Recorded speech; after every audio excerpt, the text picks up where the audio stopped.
Thank you everyone for coming here and this early as well. My name is Marshel, and this is my senior pre-capstone presentation for enhancing video game design with illness narratives. Now, a little bit about me is that I was born and raised in Aya, then moved to the Kapolei area, then graduated from Kapolei High School, and I'm currently a four-year student at UH West Oahu studying Creative Media's video game design and development program. Here's a brief overview of my presentation. Today we will talk about what my senior capstone is, what my thesis statement is, the objective of research conducted, and then wrap it all up with the significance of this project. My thesis statement is as follows. Narrative games can be used to teach sympathy for different experiences and by accurately simulating events that the player must navigate and allowing the player to inhabit and explore the inner character dialogue through interactive choice and consequences. Applying aspects of illness narratives to game writing, playable mechanics, and character design achieves this effect.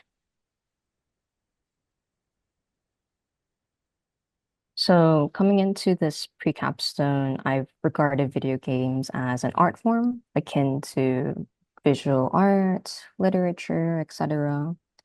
And then throughout my college career, I've taken classes such as game level design, writing for video games, and I came out of those classes noticing that there is a lot of thought put behind not just character designs, but also the environments and mechanics.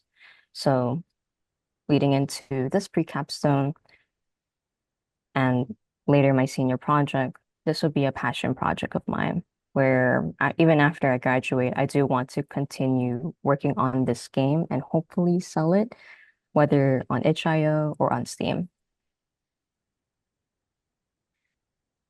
As part of this pre-capstone, I've done a lot of research regarding illness narratives and game design, and it came out with three results.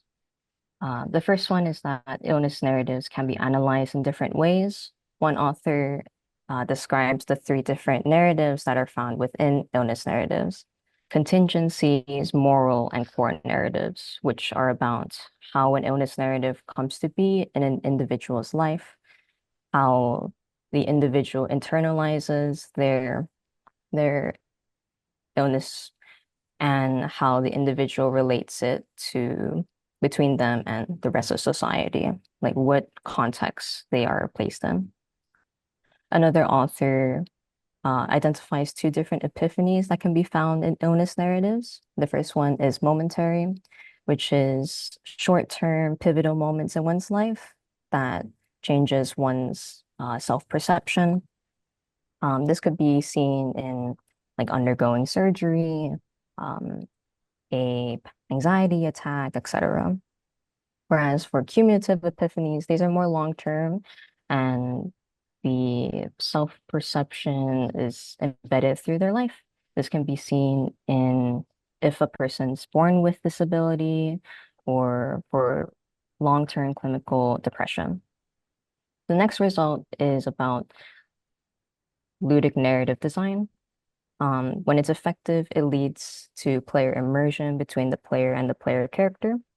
When the four different types of immersion in video games are coherent and positive, um, such as spatial, temporal, emotional, and epistemic immersions, when these are positive, it it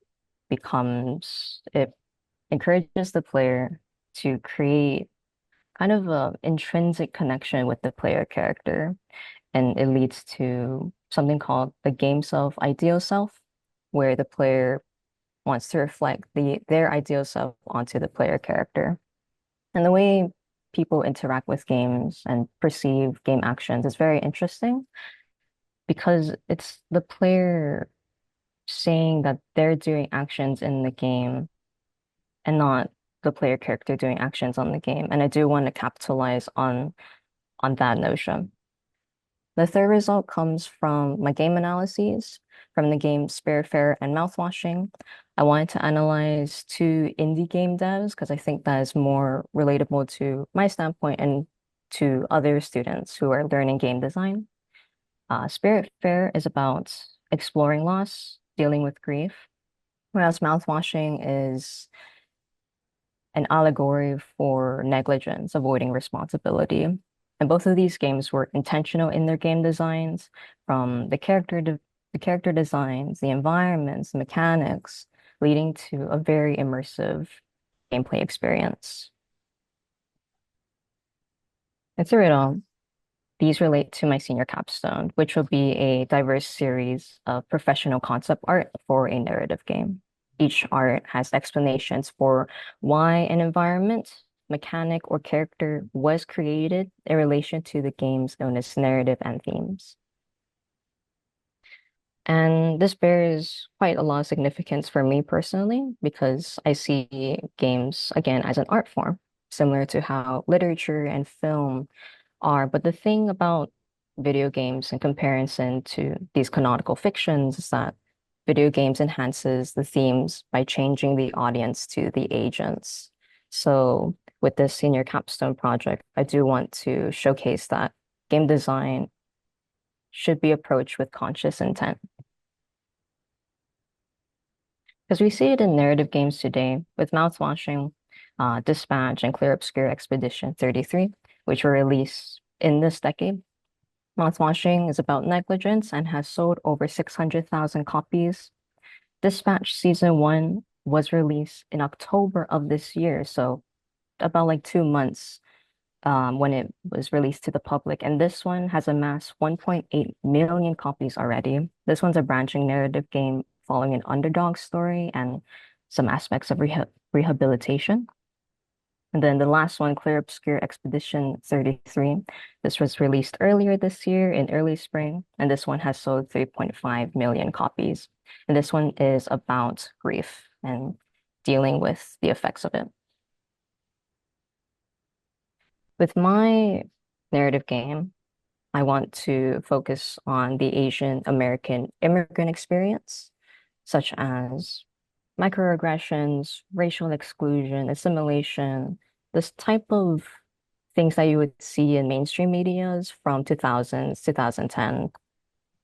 But then there's also the peculiar notion of the model minority stereotype, where if someone's Asian, they're assumed that they are smart, that they're in AP classes, student body president, etc. And in recent years, I've also noticed that there is an increase of a fetishization of East Asian features with the rise of K-pop, Japanese animation, K-dramas, where kind of a spectrum where people would take upon Asian cultures, their behaviors, language even, um, listen to subliminals. I came across that on TikTok, as well as undergoing plastic surgery to appear more East Asian. So my target audience for my narrative game is young Asian immigrant adults, about mid-generation Z to early millennials, and capturing the 90s, thousands, 2010s, and today. And for the next semester, I will research the aforementioned illness narrative and the connected life experiences, then design, reflect those in game design to create an accurate experience. Here's a better review of my process. In the winter break, I will research and draft a branching narrative game, um, hopefully reflecting and staying faithful to those experiences, real life experiences.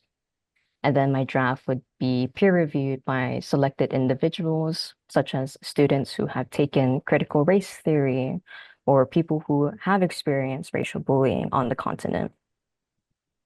When the spring semester starts, in the first half, I will design characters, environments, and mechanics in relation to the illness narrative and the themes. Each character will be like a facet to this conversation topic. In the latter half of the spring semester, I will illustrate a series of key shots referencing those designs. Here are some examples for my deliverable. We have character concept art. We have on the top, game mechanic concept art. This is for a developing game. On the bottom is like a 3D mock-up of a recurring central location in the same game. And then the key shots, which are overall composites of environments, sometimes characters, which establish a region's atmosphere or tone. But overall, this is what I want my senior capstone to look like next semester. And this is about enhancing video game design with illness narratives. Any questions?